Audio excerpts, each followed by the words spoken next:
Hi everyone, welcome to this week's edition of Catherine Lorimer's Guides Live podcast. Okay, how are you all doing? Hope you're okay. Hopefully last week you managed to hear my Feng Shui podcast. If you're not, if you're listening to this one and there's no Feng Shui one, it's because I was twiddling around with the with the leads in the back of the podcast console about 20 minutes in, and it cut out. And I was like, oh no. So then I had to record the end piece to it, and I thought, I'm not sure if I'm going to be able to get all these things together without downloading some kind of software to splice it all together. So if you listen to this one this week, then I haven't done it yet. It's not worked. So so just give the heads up on that. Again, if you have listened to it, I am still recording this at Mum's house. I'm having to do two just in case I can't get the other one sorted out. But the same thing applies that I mentioned on the first podcast, is that don't be surprised if Mother suddenly storms into the room asking where the paint for her gnomes is. Have you got the paint for my gnomes? Did I give it to you? No, I've got my own paints. I've got oil paints, acrylic paints. Why don't I want your gnome paint? It's like, I don't even know what name she's talking about. There we go. Yeah, the joys of she's asked me about 4 times. Yeah, she's getting a little bit forgetful. So just be prepared for that. Second reason, just in case I haven't managed to put out the podcast that I've already recorded, I'm at my parents' house. One is because it's freezing and they've got the heating on. That we are in June. I have checked. It does say 11th. There's the 11th of June here. And the other reason is that my neighbour's still having loads of building work done, so it's a bit noisy there. I've got a skip in my garden, so I've decanted to my partner's house. Where it's a lot quieter. So that's where we are. So that's why we're here. So this week's podcast, right? I had thought of a topic. It's gone right out of my head at the precise moment in time. That's it. Event organisation.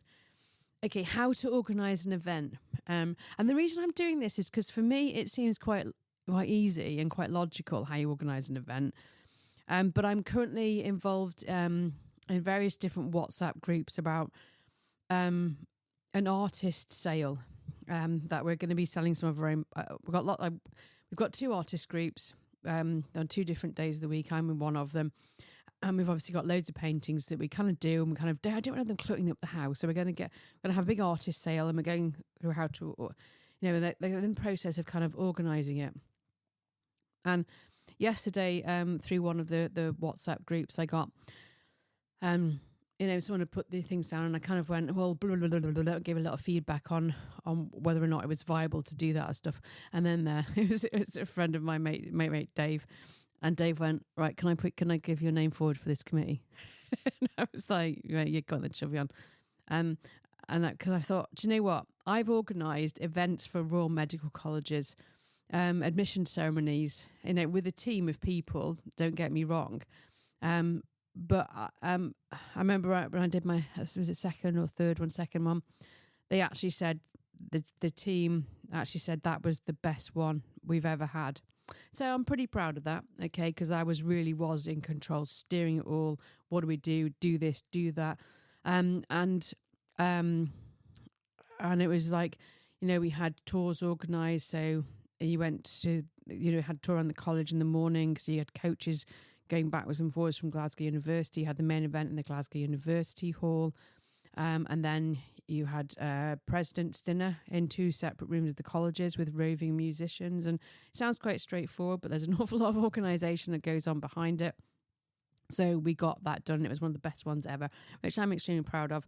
Also organised loads of educational events, organised FRCS Part 2 examination over 18 locations worldwide on the same day, which was challenging, especially in different time zones. I was in a different time zone.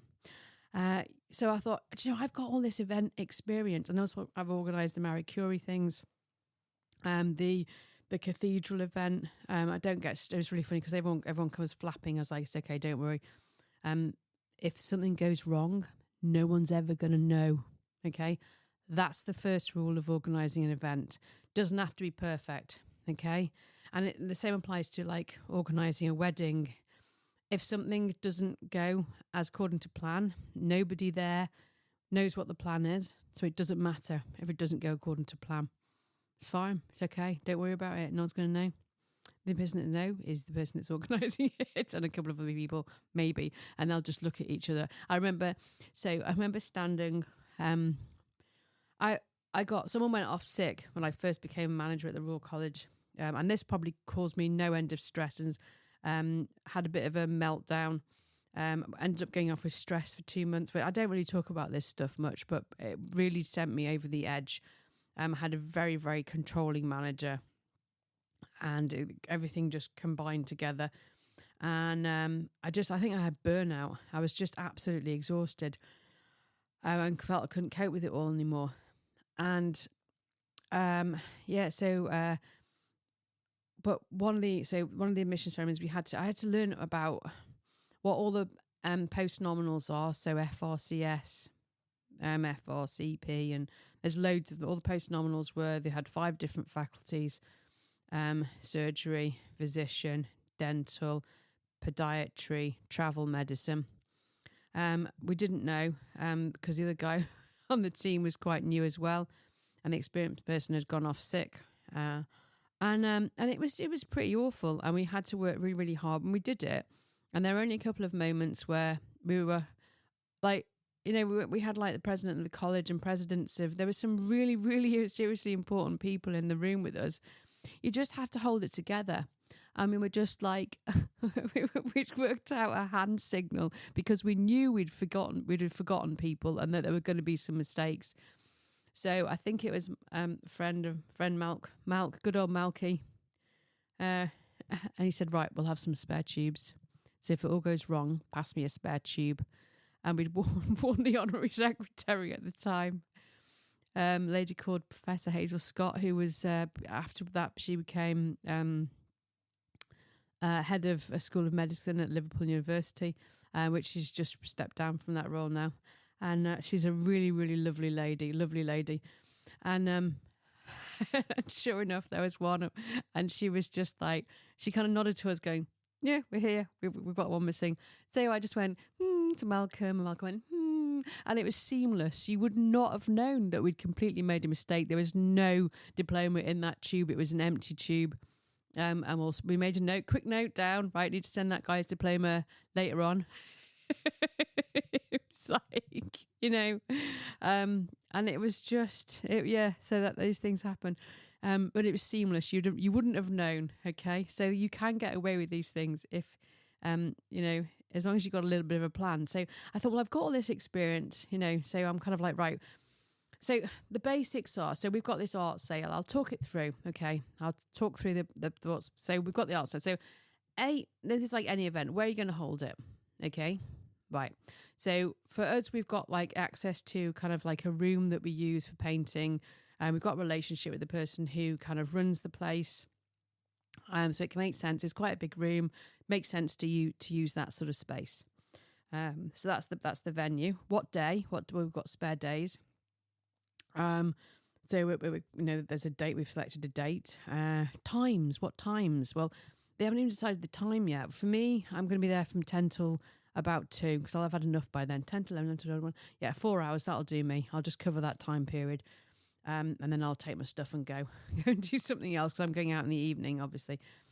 And we've decided what tablecloths to have on. So we need to get some sort of black tablecloth because actually that looked quite smart. And we also have to have, so it's also you're thinking about easels. I've got a couple of really nice display easels. I've definitely got 2 that I can use. And you have to think about how to present your work. So that people can actually see it. So if you lay it down flat, people aren't going to be able to see it. So you have to think about how to have it so that people can see everything. So that's a thing as well. And also, so you're now looking at labeling, pricing, what you put on the labels, okay, and what's the price. How are people going to pay for them? Because people don't always have cash. Are they going to bring cash? Do we need to have a float for each table?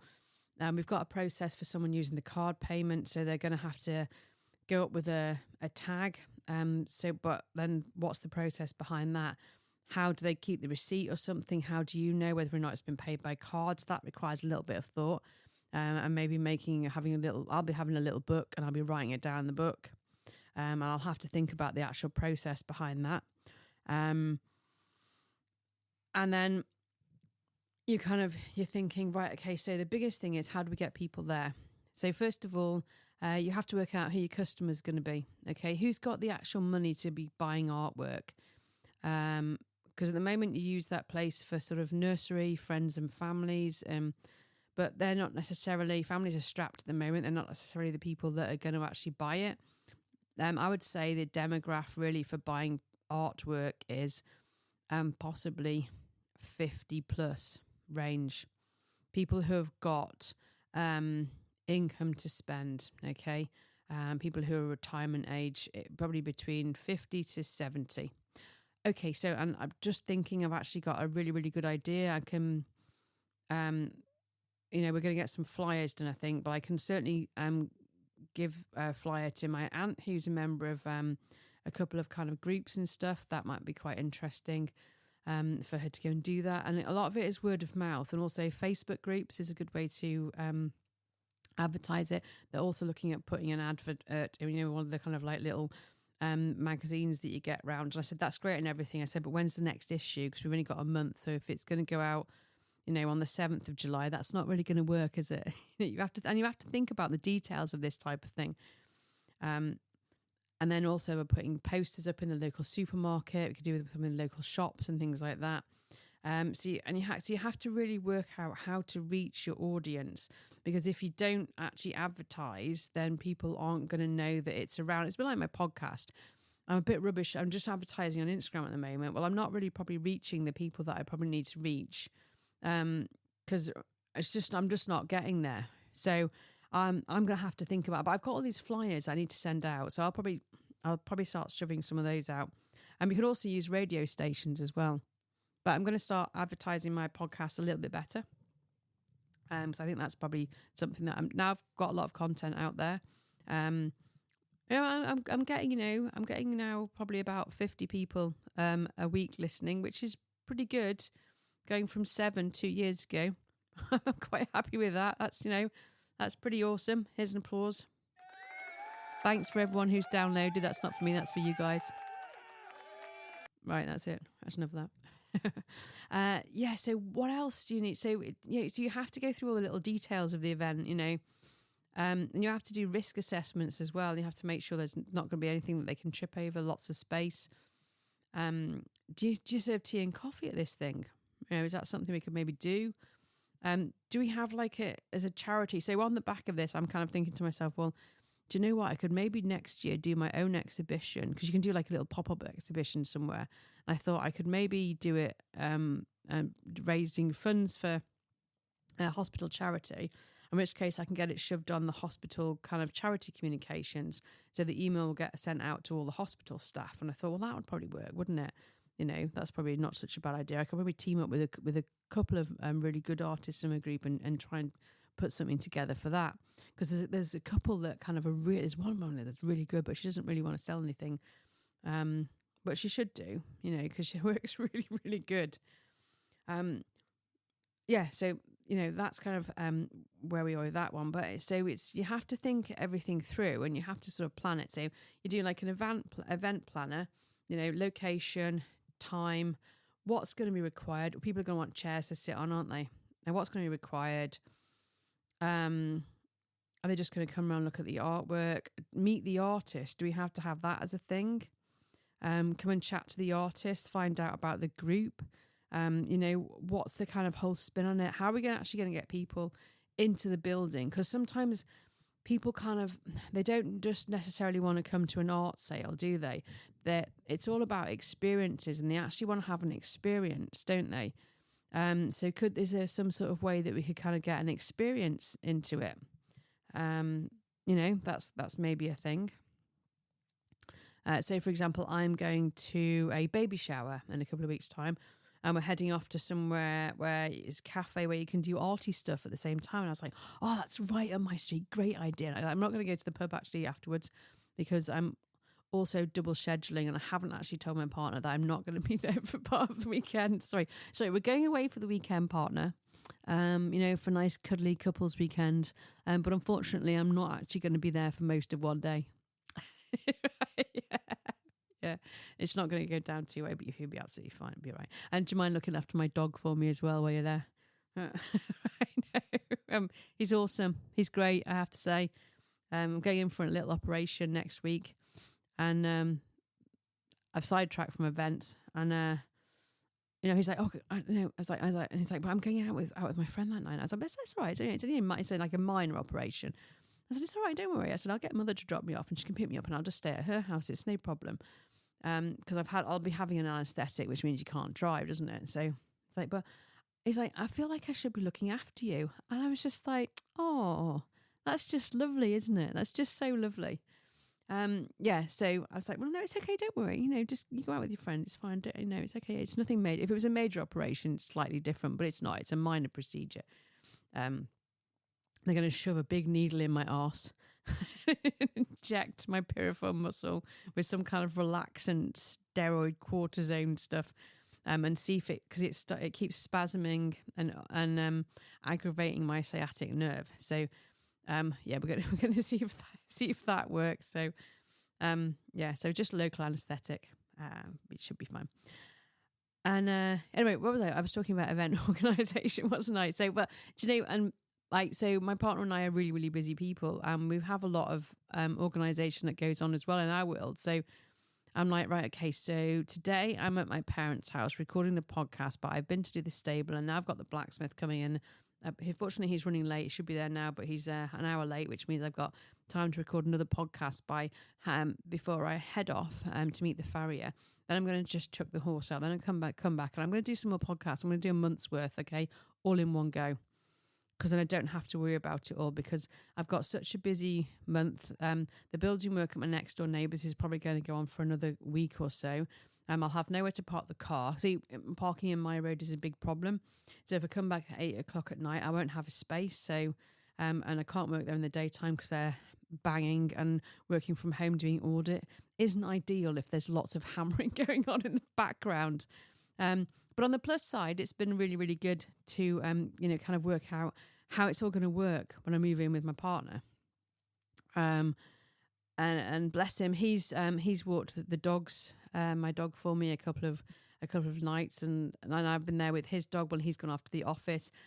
And it's at that point you kind of realise, yeah, do you know what? This is going to work really, really well. We get on so well, but we kind of organise our diaries and stuff, so we don't spend every waking moment.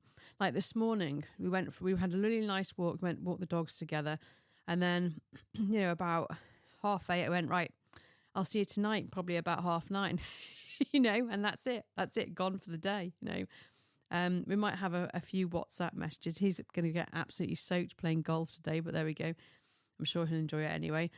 And it's just, it's little things like that, so you're not in, I thought we're not going to be in each other's pockets. And he went off to the pub with his golfing mates, and I was like, and he's like, all right, I'll be back about 9 o'clock. I was like, yeah, that's fine. Then I messaged him for later on from work, going, do you know what? I'm not going back, because I thought it was like, excellent. It's like, if you're going to the pub, it means I can go for a swim after work. So I actually messaged him saying, do you know what? Don't worry, because I'm not going back till 9:30. So just give him that little bit of space so he can spend time with his friends. And I think people kind of really appreciate that. It's like, okay, I'm like, go out with your friends. I was like, they're quite happily watching Grand Designs, and he came back at 9:30. I was like, all right, okay, that's quite good. And I think it's about having communication. It's about having planning and stuff, and being really, really organised, but also allowing, the other person to kind of have their own freedom. But planning and organisation is something that is really required when you're organising an event. But it's also part of life, a massive part of life. And I think because we're both really, really busy people, we have to be really organised. So just ahead of like this whole kind of house build stuff, I'm thinking this is going to work. Actually, it's going to be okay. We'll have a few stressful decisions, but because the two of us are so organised between us, and we think things through, and think about things that may go wrong, because that's the main part of his job, is risk assessment. So really, I should probably get him to risk assess this whole art thing, shouldn't I? And maybe I'll chat it over with him and I'll be like, right, have you thought about this and you thought about that? But say the main thing is you've got your space. The big thing is getting people in the door, getting people there, and that's the key. Getting people to kind of think, well, okay, I'm going to spend my money, but we want them to come along, and we want them to sort of spend money buying our stuff. But that's not necessary. But how do you get them there? What's the draw? And that's the thing for me is like, do we have to have something else?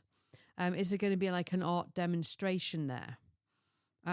Would that work? We can do like an art demo maybe, so that people have got something actually to come along or come and have a go. So that's just something to think about. But I say, if you are around on the 4th of July, Caldy Valley, we'll be there with the art stand. Yeah, the only thing is I haven't got that many paintings. I've given quite a lot of them away.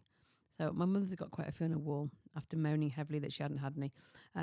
John's got a few. So I'm going to need to do some more ahead of this thing. And of course, it's like, how am I going to fit that in? But actually, I've kind of cleared my diary out, but I still don't really seem to have enough time. So, and I think that's the thing, isn't it? For any kind of like life event, and life itself, we have so much ties in our time, and I think I've really been aware that I'm rushing around everywhere. And in fact, I know why, because John keeps saying you're rushing around everywhere, doing too much. So I'm thinking about how to not do that, so that I can go and do these things. And I will have loads of paintings there that are kind of up for sale. Haven't even been to look at the exhibition that I've got my other paintings in. I mean, I doubt I've sold anything from there, so that's fine. It means that I can have those. I'm counting on having those paintings to go on my exhibition. But actually, I'm not sure. I can't remember when I go and pick them up. So I should get an email through at some point about that. But when I need to collect my paintings, I haven't even looked. The date might not work. I haven't even checked. I should probably look at that, shouldn't I? Yeah. Maybe I should do that now, actually, just while I'm talking to you guys. I'm going to, oh my God, I've got 7 missed messages on WhatsApp now. It's going to be one of the, I had 27 this morning. I'm like, what? How's that even possible? Right, let's have a quick look, shall we? Right. So if you haven't been to Castle Park Art Centre in Frodsham, go and have a look. There's exhibitions there. There's loads of stuff. So let's have a quick look, shall we? Have a quick swatch. And just see when the exhibitions are. I did see a little advert with it, so hopefully it's got that on there at some point. It just says, 27th of June. Right, that's fine then. Okay. Yeah, 27th of June. Right, marvellous. So that's okay. There's a good crossover there. It does mean that I've got, even though I'm currently living in Frodsham, I still haven't had time to literally, it's a 5-minute walk from Partner's house. I haven't even had time to go and do that. So Monday, that won't happen. I'll try and do that. Oh, do you know what? I'm actually off for 2 days next week, aren't I? Right, so I'm going to go and try and do that next week. Go and see the exhibition, which would be quite good. So there's a good crossover. So I've got 5 paintings that I'm likely to have sold one. I'll just take those with me and stick those up and see if we can sell those ones. That'll be a good call. So anyway, I hope this has given you kind of a little bit of an idea about how to organise an event. Don't be afraid to do it. Is another thing I would say. I've decided that I'm going to really sort of focus on doing some really good stuff for exhibitions. We're in June. There's exhibitions coming up in July. I don't have anything to submit to anything at the moment. I haven't had enough time to paint stuff. I think what's going to happen is when I move in with my partner, because we're going to need to live in my little house when we're doing his renovation work, I don't want to rent it out. So I'm going to make my little house into like a little sort of a bigger art studio than it already is, so that I can just go over and crash over there. Do quite a I think I'm going to have to do focus weekends where I'm over there, crashed over there, and just concentrating purely on painting for that weekend. So that is the plan. Anyway, I hope you got something from that. Just a little bit about event organisation. Didn't mention food, catering. It's always a bit of a dodgy one. You can get some biscuits. So that's a good way of getting people on. So I could do a little bit. I'm going to do a little bit. It's a bit off topic actually, but I've done lots of training as well. I used to have to go to exhibitions and get people onto membership stands, and I've done did an entire day's training, in fact, on this by a farmer rep. And it's about, so how do you get people onto your stand? Well, first of all, you don't stand behind the stall. You stand in front of it. So you're engaging it. You're welcome to chat to them. But you don't want to be too much in the face because people don't actually like that either. But also you put sweets out, okay? Chocolates. Always gets people onto your stand. Free chocolate. Yeah, that's how I will be enticing people to buy my paintings. A big bowl of free chocolate. Like Rosie's or Quality Street. She's in one of those big tubs. Come and help yourself. Have a chocolate. Have one. There you go. There you are. That's, because it works. It works. Yeah. Also, do you know what? I've just had a really, really good idea. So for me, okay, it's a really good opportunity for me to promote my podcast as well. I can have some podcast flyers. Okay. I can have, I've got about 2,000 pens. So I'll take a load of podcast pens with me as well. And I can advertise my podcast at the same time to local community groups. What a great idea. Right, that's it. Okay, I'm finished now. I'm off to pay for my stand, my art stand. Okay, and I will catch you next time. Have an amazing week, everyone.